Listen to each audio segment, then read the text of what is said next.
तो ये जो रिटर्न का सिलसिला चल रहा है प्रोफेशनल रेसलिंग इंडस्ट्री में, जैसे डब्ल्यूडब्ल्यूई में कब से रिटर्न कर रहे, जैसे केरियन क्रॉस आए, डकोटा काय वापस आई, वो खत्म अभी नहीं होने वाला क्योंकि एक हॉल ऑफ फेमर भी फिर से वापस आ रही है। वो अपनी अपीयरेंस देगी इस मंडे नाइट ड्रॉ पे। और एईडब्ल्यू में भी एक मेजर स्टार जो एक बहुत ही बड़े स्टार है एईडब्ल्यू के, वो भी करने वाले अपना फाइनली रिटर्न। तो स्वागत है आप सबका रेसल फ्यूज में। तो गाइस अगर तुम चैनल पे नए हो तो मैं जानता हूँ तुम सारे नए हो, तो चैनल को सब्सक्राइब जरूर करना क्योंकि हम बहुत क्लोज है 500 सब्स के, मतलब क्लोज तो नहीं लेकिन 200 से ज्यादा ही पड़े हैं बस थोड़े से। तो चैनल को सब्सक्राइब जरूर करना। तो चलिए सीधा वीडियो पे चलते हैं। तो इस मंडे नाइट रॉ मतलब इंडिया में ट्यूसडे वापस आ रही है ट्रिश स्ट्रैटस, वो अपीयरेंस देगी इस डब्ल्यूडब्ल्यूई रॉ में, क्योंकि इसका एक रीजन हो सकता है कि इस बार का मंडे नाइट रॉ हो रहा है टोरंटो कनाडा में, जो है ट्रिश स्ट्रैटस का होम टाउन। तो बस वो एक क्राउड के लिए अपीयरेंस दे सकती है या फिर उनकी एक सच्ची में हो सकती है एक फ्यूड। और एज भी वापस से लड़ेंगे अपने होम टाउन में 10 साल बाद। उनका मैच होगा अगेंस्ट डेमियन प्रीस्ट, जो एक बहुत ही बड़ा मैच हो सकता है। और डकोटा का है एंड इयो स्काई की टीम लड़ेगी आस्का और एलेक्सा ब्लिस से, जो है women tag team championship tournament का सेमीफाइनल। तो ये चीजें अभी तक अनाउंस हो गई है इस हफ्ते की मंडे नाइट ड्रॉ पे। मतलब इस हफ्ते का मंडे नाइट ड्रॉ मेरे हिसाब से होगा एक बहुत ही कमाल का एपिसोड। और इस स्मैकडाउन में हुआ था एक फैटल 5-वे मैच जिसमें जीत गए शेमस, और एक और मैच कंफर्म हो गया क्लैश एट द कैसल के लिए कि गंथर डिफेंड करेंगे अपनी IC championship clash at the castle में अगेंस्ट शेमस। तो एक बहुत ही ब्रूटल मैच हो सकता है क्योंकि जिसने देखे होंगे गंथर या वॉल्टर कह सकते हो उनके मैचेस एनएक्सटी यूके में, वो बहुत ही ब्रूटल होते थे और मजा भी आता था देखने में। देखते हैं कैसा जाता है Sheamus versus Gunther for IC championship. और क्रिस जेरिको जो अभी है एईडब्ल्यू स्टार, उन्होंने कहा है कि जो उनका अभी तक रहा है एईडब्ल्यू रन वो बहुत ही मस्त रहा है और उन्होंने एक तरह से वापस उनको प्यार करा दिया प्रोफेशनल रेसलिंग के बिजनेस से। उनके हिसाब से अभी तक वो वन ऑफ द बेस्ट कर रहे हैं अपने पूरे रेसलिंग करियर में, और अभी वो बिल्कुल भी नहीं छोड़ेंगे प्रोफेशनल रेसलिंग आने वाले कुछ सालों में। और वो सोचेंगे किस टाइम पे वो होंगे फाइनली रिटायर, क्योंकि वो एक एम्बैरेसमेंट बनना नहीं चाहते अपने करियर के एंड में। तो मतलब ये बहुत ही सही है। क्रिस जेरिको अभी भी कुछ साल फाइनली लड़ेंगे, और चाहे एईडब्ल्यू के लिए ही लड़े वो, लेकिन अभी कुछ साल तो वो रिटायर तो नहीं होंगे। और केरियन क्रॉस ने एक इंसिडेंट शेयर करा है कि जब वो जा रहे थे फाइनली मिलने अपनी फैमिली से 2 साल बाद, क्योंकि उससे पहले वो बहुत ही बिजी थे, जैसे वो थे एनएक्सटी में काम कर रहे थे क्योंकि वो तो एक एनएक्सटी चैंपियन। तो उस टाइम दोनों स्कारलेट और केरियन क्रॉस को कॉल आया था डब्ल्यूडब्ल्यूई से कि वो अब कंपनी में नहीं है क्योंकि कंपनी ने कर दिया था उन्हें फायर। तो उस टाइम दोनों केरियन क्रॉस और स्कारलेट के माइंड में बहुत सारे इमोशंस चल रहे थे, क्योंकि ऑब्वियसली वो नहीं चाहते कि वो निकल जाए कंपनी से। पर उन दोनों के अंदर एक रिलीफ की फीलिंग भी थी क्योंकि उनको पता था कि वो दोनों अपना बेस्ट काम नहीं कर रहे डब्ल्यूडब्ल्यूई के साथ, क्योंकि हम जानते हैं मंडे नाइट ड्रॉ पे केरियन क्रॉस का क्या काम था और स्कारलेट तो तब उनके साथ आती भी नहीं थी। तो इसलिए चाहे दोनों कंपनी से फायर्ड हो गए थे लेकिन फिर भी वो रिलीफ थे। और रेसलिंग ऑब्जर्वर न्यूज लेटर से न्यूज है कि फाइनली एमजेएफ करने वाले अपना रिटर्न बहुत ही जल्दी, लेकिन अभी तक एग्जैक्ट टाइम नहीं पता है क्योंकि एईडब्ल्यू ने एक न्यू टीवी डील शायद से साइन करी है जो अभी थोड़े महीने में होने वाली है स्टार्ट। तो इसलिए एईडब्ल्यू यूज कर सकती है एमजेएफ को जो बढ़ाए रेटिंग एईडब्ल्यू की, क्योंकि हम जानते हैं जो लास्ट टाइम एमजेएफ ने प्रोमो कट करा था वो बहुत ही मस्त था। और अब तक तो सबको पता चल गया होगा कि एमजेएफ क्यों नहीं आ रहे थे, तो वो एक बहुत ही अट्रैक्शन गेन कर सकता है जब एमजेएफ करे फाइनली अपना रिटर्न एईडब्ल्यू में। और देखने में बहुत मजा आएगा जब एमजेएफ आएंगे तो वो कैसे एड्रेस करेंगे ये पूरी सिचुएशन। जैसे हम जानते हैं डब्ल्यूडब्ल्यूई में मेजॉरिटी ऑफ द रेसलर्स के होते हैं स्क्रिप्टेड प्रोमोज। पहले डब्ल्यूडब्ल्यूई कराती थी थोड़े से अनस्क्रिप्टेड प्रोमोज, और अब सिर्फ कुछ रेसलर्स को चांस मिलता है कि वो अपने प्रोमो खुद लिख पाए। तो ये चीज स्टार्ट हुई थी एक इंसिडेंट से जो हुआ था मैडिसन स्क्वायर गार्डन में, जब रिक फ्लेयर थोड़ा सा स्क्रिप्ट के बाहर बोल दिया और इससे बहुत गुस्सा आ गया था विंस केनेडी मैकमैन को। और उसके बाद से विंस मैकमैन को जो एक गुस्सा आया था उसके बाद से उन्होंने कहा कि हर सिंगल वर्ड विंस मैकमैन को पता चलना चाहिए कि क्या बोलने वाले हैं रेसलर्स टीवी पे। और तब से विंस मैकमैन ने पूरे तरह से प्रोमोस को कर दिया था स्क्रिप्टेड। अल्टीमेट वॉरियर को तो हम सब जानते ही होंगे, जो रह चुके हैं डब्ल्यूडब्ल्यूई के लेजेंड और एक हॉल ऑफ फेमर भी। तो उनको जो हॉल ऑफ फेम इंडक्शन मिला था उस चीज से एग्री नहीं होता रिक फ्लेयर। उन्होंने कहा कि अल्टीमेट वॉरियर को नहीं मिलना चाहिए था हॉल ऑफ फेम इंडक्शन, क्योंकि अल्टीमेट वॉरियर ने पहले तो डब्ल्यूडब्ल्यूई कंपनी के साथ काम करा था लेकिन वो बाद में सू कराना चाहते थे उस कंपनी को। और ऐसे बहुत सारे रेसलर्स है जो रिक फ्लेयर के हिसाब से नहीं होना चाहिए था उन्हें हॉल ऑफ फेम में इंडक्ट। तो आप सब बताना कि क्या अल्टीमेट वॉरियर डिजर्व करते थे हॉल ऑफ फेम में इंडक्ट होना, कि या आप सब एग्री होते हो रिक फ्लेयर की बात से। डेव मेजर ने बताया कि जो एनजीपीडब्ल्यू का टैलेंट है उन्हें लगता है कि अब वापस नहीं आएंगे कोटा इबुशी उनके प्रमोशन में, लेकिन अभी तक कोटा इबुशी इस चीज पे कुछ नहीं कहा है। और थोड़ा टाइम पहले उन्होंने हिंट भी करा था कि वो अपना डेब्यू करेंगे एईडब्ल्यू में, और शायद जैसे केनी ओमेगा अब आ गया फाइनली एईडब्ल्यू में, तो शायद कोटा इबुशी हमें दिखे एईडब्ल्यू का पार्ट होते। और Goldberg versus stone cold Steve Steve Austin का मैच जो हर रेसलिंग फैन चाहता होगा एक बार देखना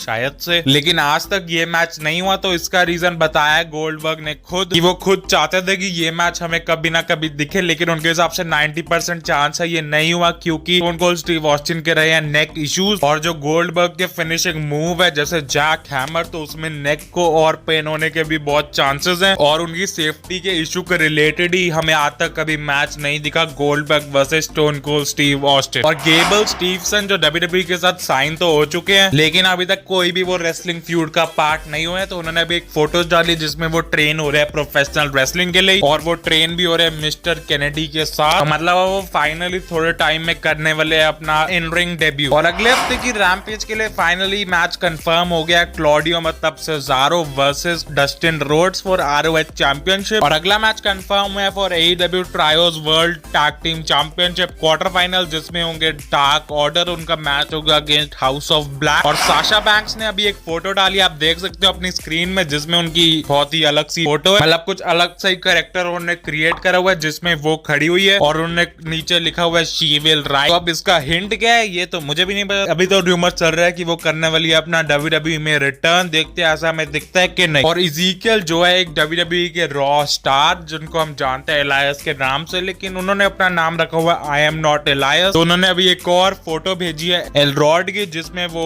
एलायस ही खड़े हैं रियल में, तो लेकिन इज़ीकियल ने लिखा है माय ब्रदर एलरॉड। तो क्या अब एक और इज़ीकियल मतलब एलायस का एक और गिमिक हमें दिख सकता है WWE रॉ में? मेरे हिसाब से तो एलरॉड कोई कैरेक्टर नहीं होने वाला WWE रॉ में। तो जितने भी WWE ने स्टार्स कर दिया रिलीज, जिसमें मेजोरिटी ऑफ देम है NXT UK स्टार्स, तो उनके 20+ स्टार्स कर दिया रिलीज। तो उनके आप सबके नाम देख सकते हो स्क्रीन पे, जैसे टी-बॉन, केनी विलियम, वाइल्ड बोर और भी आप नाम सब देख सकते हो, क्योंकि WWE ने अब ये ऑफिशियल कर दिया कि NXT यूरोप होने वाला 2023 में। क्रिस जेरिको ने एक इंसिडेंट शेयर करा कि क्रिस जेरिको और ट्रिपल एच रिहर्स कर रहे थे अपना एक रेसलिंग मूव, जिसमें क्रिस जेरिको को मारना था स्लेज हैमर ट्रिपल एच को, और विंस मैकमैन को चाहिए था ये रिहर्सल बिल्कुल परफेक्ट, मतलब जैसे उन्हें करना था ऑन टीवी बिल्कुल वैसे चाहिए था विंस मैकमैन को ये। और क्रिस जेरिको ने कहा कि ऐसा वो रिहर्सल के टाइम नहीं कर सकते थे क्योंकि क्राउड के सामने एक बिल्कुल अलग इंटेंसिटी, बिल्कुल अलग फीलिंग होती है, और तुम सारी एनर्जी लगा देते हो क्राउड के सामने उस मूव को करने के लिए। लेकिन विंस मैकमैन चाहते थे कि वो बिल्कुल परफेक्ट हो, मतलब बहुत तेज मारे Chris Jericho sledge hammer Triple H को। और फिर विंस मैकमैन ने क्रिस जेरिको ये भी कहा था कि शायद से तुम्हें ये करना ही नहीं है, क्या तुम एक रैग में हो क्रिस जेरिको को। और इस चीज पे क्रिस जेरिको को आ गया था गुस्सा, और वो जब मारना चाहते थे विंस मैकमैन को एक मुक्का उनके मुंह पे। तो ये एक तरह से फनी इंसिडेंट शेयर करा है क्रिस जेरिको ने बहुत टाइम पहले, जब ट्रिपल एच और क्रिस जेरिको रिहर्स कर रहे थे अपना स्लेज हैमर मूव। तो गाइस बस आज की वीडियो के लिए बस इतना ही। अगर तुम चैनल पे नए तो चैनल को सब्सक्राइब जरूर करो, क्योंकि 500 सब्स हम पहुंचने वाले हैं, तो सब्सक्राइब जरूर करना।